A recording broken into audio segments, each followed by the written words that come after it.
जय जिनेंद्र दोस्तों, श्री गणेशाय नमः। दोस्तों, आज इस वीडियो के माध्यम से हम बात करेंगे डिप्रेशन के बारे में।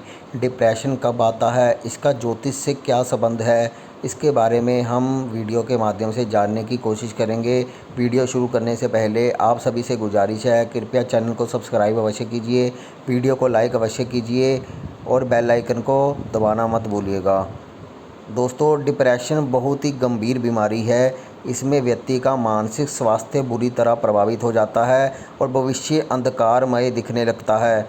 व्यक्ति भावनात्मक तौर पर कमज़ोर हो जाता है और उसमें रचनात्मक क्षमता का ह्रास होने लगता है। डिप्रेशन से पीड़ित इंसान खुद को बेहद अकेला और असहाय महसूस करता है। उसे ज़िंदगी में खुशी महसूस नहीं होती, निराशा उस पर पूर्ण रूप से हावी होती है। दोस्तों, डिप्रेशन के लक्षणों को पहचानकर पीड़ित को डिप्रेशन से बचाया जा सकता है। कुछ लक्षण अगर आपको डिप्रेशन में दिखाई दे रहे हैं, जैसे कोई व्यक्ति हमेशा थका हुआ रहता है, तो समझो वो डिप्रेशन का शिकार होने वाला है।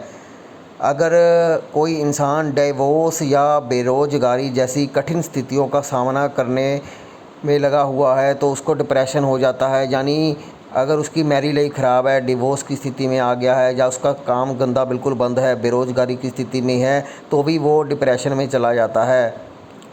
अगर कोई इंसान ये कहे कि वो बहुत ज़्यादा बिजी है, लेकिन वो बेकार की चीज़ों के साथ सारा दिन समय गुजारता है, तो उसमें भी डिप्रेशन आने की संभावना बढ़ जाती है। अगर कोई व्यक्ति हमेशा चीज़ों में उलझा रहे, उसका व्यवहार बहुत रूखा हो और बहुत ज़्यादा उदास रहता हो, तो व्यक्ति डिप्रेशन में जल्दी ही आ जाता है। अगर कोई इंसान बातचीत में कम दिलचस्पी लेने लगे, ख़ासकर उन बातचीत में जिनको लेकर वह पहले खूब बातचीत करता था, तो ऐसे व्यक्ति में डिप्रेशन की संभावना बढ़ जाती है। दोस्तों, ये सब लक्षण डिप्रेशन के होते हैं। अब हम इसको ज्योतिष के नज़रिए से देखने की कोशिश करते हैं कि डिप्रेशन कब आता है। डिप्रेशन तभी आता है जब अकेलापन होता है। अकेलेपन का कारक ग्रह कौन सा होता है दोस्तों? अकेलापन भी तभी होता है जब इंसान पर शनि ग्रह का बहुत ज़्यादा प्रभाव पड़ता है, क्योंकि अकेलापन तभी आएगा जब 8वें और 12वें घर का संबंध चंद्रमा से बने। 8वें और 12वें घर का जो कारक ग्रह होता है वो शनि होता है। 8वें घर का कारक ग्रह भी शनि, 12वें घर का कारक ग्रह भी शनि। तो शनि का संबंध अगर चंद्रमा से बन रहा है, चंद्रमा मन का कारक है, चंद्रमा मन का कारक है। जब शनि की दृष्टि जब चंद्रमा पर पड़ती है, शनि का संबंध जब चंद्रमा से बनता है और 8वां और 12वां घर का भी अगर संबंध जुड़ जाता है, तो पक्के तौर पर डिप्रेशन होने के चांस बन जाते हैं, क्योंकि 8वें और 12वें घर का कारक नैसर्गिक रूप से शनि ही बनता है। तो चंद्रमा पर शनि का प्रभाव पड़ जाए तो शनि 8वें 12वें भाव का कारक तो होता ही है, लेकिन अगर जन्म कुंडली में उस भाव का स्वामी भी हुआ तो और ज़्यादा समस्या यहाँ पर देखने को मिल सकती है। इसलिए डिप्रेशन से बचना है तो हमें चंद्रमा ग्रह को मजबूत करना पड़ेगा और शनि ग्रह को कमज़ोर करना पड़ेगा। इन दो ग्रहों के उपाय करने से हम डिप्रेशन से बाहर आ सकते हैं। उपाय के बारे में भी आपको जानकारी देने का प्रयास करूंगा, लेकिन यहाँ पर मैं आपको एक जन्म कुंडली दिखाना चाहता हूँ। ये एक महिला जातक की जन्म कुंडली है। ये भी डिप्रेशन से पीड़ित होकर इसने आत्महत्या कर ली। यानी ये भावनात्मक रूप से काफ़ी कमज़ोर हो गई। प्यार में धोखा होने के कारण इसका दिल टूटा और डिप्रेशन में चली गई। यहाँ पर देखिए कि कर्क लगन में ही चंद्रमा विराजमान है, उस पर शनि की दृष्टि है। देखिए दोस्तों, शनि यहाँ पर 8वें घर का स्वामी भी है। वैसे भी नैसर्गिक रूप से 8वें और 12वें भाव का स्वामी होता ही है, क्योंकि उस भाव का वो कारक होता है। तो शनि वक्री होकर चंद्रमा पर दृष्टि डाल रहा है, समसप्तम दृष्टि से चंद्रमा को पीड़ित कर रहा है। उसमें 8वें भाव के भी गुण हैं। तो यहाँ पर देखो, चंद्रमा और शनि का सीधा संबंध बना हुआ है और ये जातिका का जो जन्म है वो अमावस का भी है, क्योंकि सूर्य और चंद्रमा की युति है।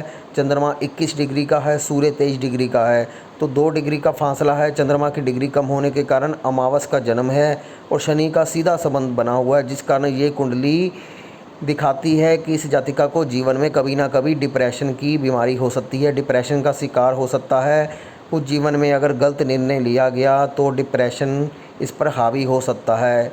इस जातिका ने बहुत सफलता हासिल भी की, काफ़ी सफलता हासिल भी की, लेकिन डिप्रेशन का शिकार होकर अंततः जीवन समाप्त हुआ। यानी प्रेम में धोखा खाने के कारण जीवन लीला यहाँ पर जातिका की खराब हो गई। शनि ग्रह का यहाँ पर प्रभाव चंद्रमा पर पड़ा और डिप्रेशन का शिकार हुआ और आत्महत्या जैसी स्थिति से गुजरना पड़ा। तो दोस्तों, इस प्रकार से अगर इंसान को डिप्रेशन होता है तो वो किसी भी सीमा तक जा सकता है। तो डिप्रेशन से बचाव करने के लिए आपको चंद्रमा ग्रह को मजबूत करना चाहिए, ताकि चंद्र ग्रह आपका कमज़ोर ना रहे। दोस्तों, उपाय के संदर्भ में बात करें तो सबसे पहले हमें शनि ग्रह को ठीक करना ज़रूरी है। इसलिए शनि अमावस्या के दिन आप सुंदरकांड या हनुमान चालीसा का पाठ अवश्य करें। काली गाय की सेवा करने से शनि देव प्रसन्न होते हैं। काली गाय के सिर पर रोली लगाकर सींगों में कलावा बांधकर धूप आरती करें। फिर परिक्रमा करके गाय को बूंदी के 4 लड्डू खिला दें। ऐसा करने से भी शनिदेव प्रसन्न होते हैं। इतना नहीं कर सकते तो काली गाय की सेवा अपने सामर्थ्य अनुसार भी कर सकते हो, जो आपको सही लगे, पर गाय की सेवा से उत्तम रिजल्ट आपको मिल सकते हैं। और दोस्तों, चंद्रमा के लिए आप पूर्णिमा का व्रत जरूर रखें। आप पूर्णिमा में चाँद को निहारें और भगवान शिव को आप जल में दूध डालकर अर्पित ज़रूर करें। आप ऐसा कीजिए कि 1 लोटे में आप दूध डालिए और उसमें 21 बार पंचाक्षरी मंत्र बोलते हुए दूध भगवान शिव को अर्पित करें। तो उससे भी आपका चंद्रमा ठीक होना शुरू हो जाएगा। आपकी समर्थ है कि आप 21 बार पढ़ें या 1 माला करें या 11 माला करें। ये आप जितना ज़्यादा कर सको उतना ज़्यादा बेहतर रहेगा। भगवान शिव की आराधना, भगवान शिव को सच्चे मन से पूजना अगर करोगे तो चंद्रमा ग्रह बहुत ज़्यादा बली हो जाएगा। ये बात का ध्यान रखें। तो इन उपायों को आजमाएं, फिर देखें आपका चंद्रमा स्ट्रॉन्ग होगा, शनि ग्रह का बुरा प्रभाव हट जाएगा और आपको जीवन में सफलता मिलेगी। आपके डिप्रेशन के विचार निकल जाएंगे, जीवन सार्थक होना शुरू हो जाएगा। तो धन्यवाद दोस्तों।